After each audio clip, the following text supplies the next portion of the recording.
Fed'den piyasaların ateşini yükseltesek yeni açıklama geldi.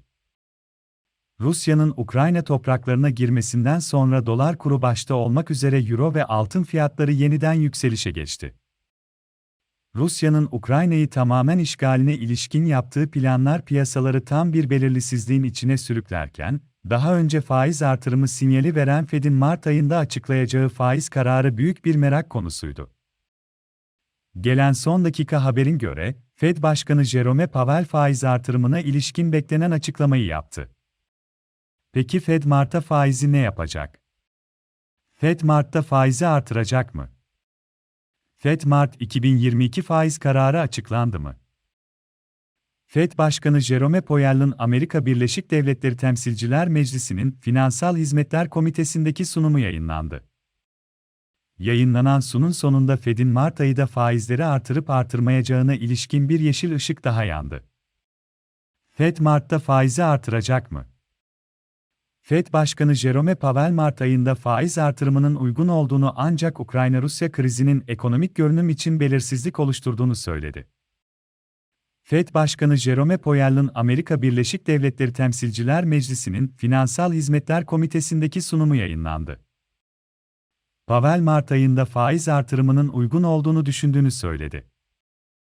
Powell, Ukrayna'daki savaşın Amerika Birleşik Devletleri ekonomisine kısa vadeli etkilerinde yüksek belirsizlik olduğunu ve bölgedeki durumu yakından takip edeceklerini belirterek, gelen veriler ve görünümdeki değişimi göz önünde bulundurarak tetikte olmalıyız, ifadesini kullandı. Powell, istihdam piyasasının güçlü olduğunu ancak enflasyonun hedefin oldukça üzerinde seyrettiğini ifade etti. Powell, bilanço küçülmesinin faiz artışının ardından başlayacağını dile getirdi. Fed 26-27 Ocak'ta gerçekleştirdiği toplantıda faiz oranlarını değiştirmeyerek %0 ile 0,25 arasında sabit tutmuştu. Fed faiz toplantısı 2022 takvimi. Fed 25-26 Ocak 2022 ile yılın ilk toplantısını gerçekleştirdi. Komitenin 8 kez toplanacağı biliniyor. İlk faiz artırımı yapılacak toplantısının ikinci toplantı olacağı yani 15-16 Mart 2022 tarihinde yapılacağı öngörülüyor. Fed 3. toplantısını ise Mayıs ayında gerçekleştirecek.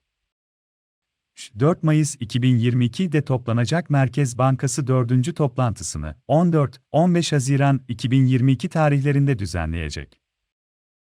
26-27 Temmuz 2022'de 5. toplantısını yapacak Fed'in 6. toplantısı 20-21 Eylül, 7. toplantısı 1-2 Kasım ve 8. toplantısı 13-14 Aralık tarihlerinde düzenlenecek. Fed Başkanı Jerome Powell'dan son dakika faiz açıklaması geldi. Amerika Birleşik Devletleri Merkez Bankası Başkanı Jerome Powell, Rusya-Ukrayna savaşı tarafındaki sürecini yakından izlediklerini ve Mart ayındaki toplantıda faiz oranlarını artırma niyetinde olduklarını açıkladı. Fed Başkanı yüksek enflasyonla mücadele için Mart ayı içinde faiz oranlarını artırma planları olduğunu açıkladı. Ancak dünyadaki siyasi gelişmeler, Rusya-Ukrayna savaşı ve Amerika Birleşik Devletleri Merkez Bankası'nın politikalarından dolayı ekonomik gelişmelerin görünümü son derece belirsiz olarak değerlendirildi. Başkan Powell, Temsilciler Meclisi Finansal Hizmetler Komitesi'nde, yarı yıllık para politikası raporuna ilişkin bugün yapacağı konuşmamın metnini yayımladı. Konuşmasının başında Rusya'nın Ukrayna'ya yönelik saldırısına değinen Powell, çatışma, Ukrayna halkı için büyük zorluklara neden oluyor. Amerika Birleşik Devletleri ekonomisi üzerindeki etkileri oldukça belirsiz ve durumu yakından izleyeceğiz, ifadesini kullandı. Powell, ekonominin geçen yıl aşılamanın, normalleşmenin, maliye ve para politikası desteği ile işletmelerin sağlıklı finansal durumlarının etkisiyle güçlü bir hızla genişlediğini belirterek, Omikron varyantının hızlı yayılmasının bu yılın başında ekonomik faaliyette bir miktar yavaşlamaya yol açtığını ancak Ocak ayı ortasından bu yana vakaların keskin bir şekilde düşmesiyle yavaşlamanın kısa sürdüğünü kaydetti. Ücretler uzun yıllardan bu yana hızlı şekilde artıyor. İş gücü piyasasının son derece sıkı olduğuna dikkati çeken Powell, işsizlik oranının geçen yıla göre önemli ölçüde azaldığını, iş gücü talebinin çok güçlü olduğunu ve iş gücüne katılım hızlanırken iş gücü arzının baskı altında kaldığını aktardı. Pavel, işverenler açık pozisyonları doldurmakta zorlanıyor, benzeri görülmemiş sayıda işçi yeni işler için işten ayrılıyor ve ücretler uzun yıllardan bu yana en hızlı şekilde artıyor, değerlendirmesinde bulundu. Enflasyonun geçen yıl keskin bir şekilde arttığına da işaret eden Pavel, şu anda bankanın uzun vadeli %2 hedefinin oldukça üzerinde seyrettiğini kaydetti.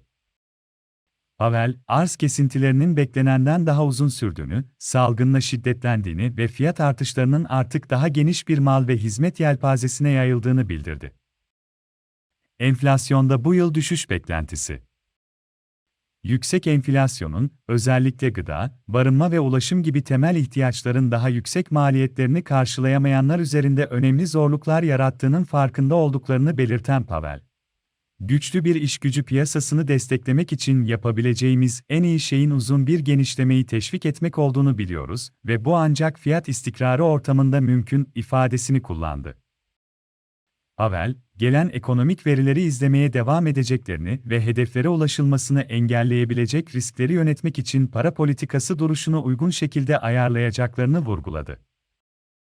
İş gücü piyasası koşulları, enflasyon baskıları ve enflasyon beklentileri ile finansal ve uluslararası gelişmeler dahil olmak üzere çok çeşitli bilgileri dikkate alacaklarının altını çizen Pavel, mali desteğin azalan etkileri ve para politikası desteğinin kaldırılması nedeniyle arz kısıtları hafifledikçe ve talep ılımlı hale geldikçe enflasyonun yıl boyunca düşmesini bekliyoruz, değerlendirmesinde bulundu. Politika desteğini kaldırma süreci bilançoda küçülmeyi de içerecek. Pavel, enflasyon beklentileri ve enflasyon üzerinde bir dizi faktörden kaynaklanan olası yukarı yönlü baskı risklerine karşı dikkatli olduklarını vurgulayarak, sürdürülebilir bir büyümeyi ve güçlü bir işgücü piyasasını teşvik ederken daha yüksek enflasyonun kalıcı hale gelmesini önlemek için politika araçlarını uygun şekilde kullanacaklarını kaydetti. Para politikasının gelişen ekonomik ortama uyum sağladığını ve sağlamaya da devam edeceğini aktaran Pavel, net varlık alımlarımızı aşamalı olarak kaldırdık. %2'nin oldukça üzerindeki enflasyon ve güçlü iş gücü piyasası ile bu ayki toplantımızda federal fon oranı hedef aralığını yükseltmenin uygun olacağını düşünüyoruz, ifadesini kullandı. Pavel, mevcut koşullarda politika desteğini kaldırma sürecinin hem faiz artışlarını hem de Fed'in bilançosunun boyutunda azalmayı içereceğini belirtti. Bilançonun küçültülmesine faiz artırım süreci başladıktan sonra başlayacağına işaret eden Pavel, yeniden yatırım ayarlamalarıyla öngörülebilir bir şekilde ilerleyeceğini ifade etti. Savaşın Amerika Birleşik Devletleri ekonomisi üzerindeki etkileri belirsiz. Ukrayna'ya yönelik saldırı, devam eden savaş, yaptırımlar ve gelecek olayların Amerika Birleşik Devletleri ekonomisi üzerindeki kısa vadeli etkilerinin belirsizliğini koruduğunu vurgulayan Pavel, bu ortamda uygun para politikasını belirlemenin ekonominin beklenmedik şekillerde geliştiğini kabul etmeyi gerektirdiğini kaydetti. Pavel, gelen verilere ve gelişen görünüme yanıt vermede atik olmalarının gerekeceğini ifade etti.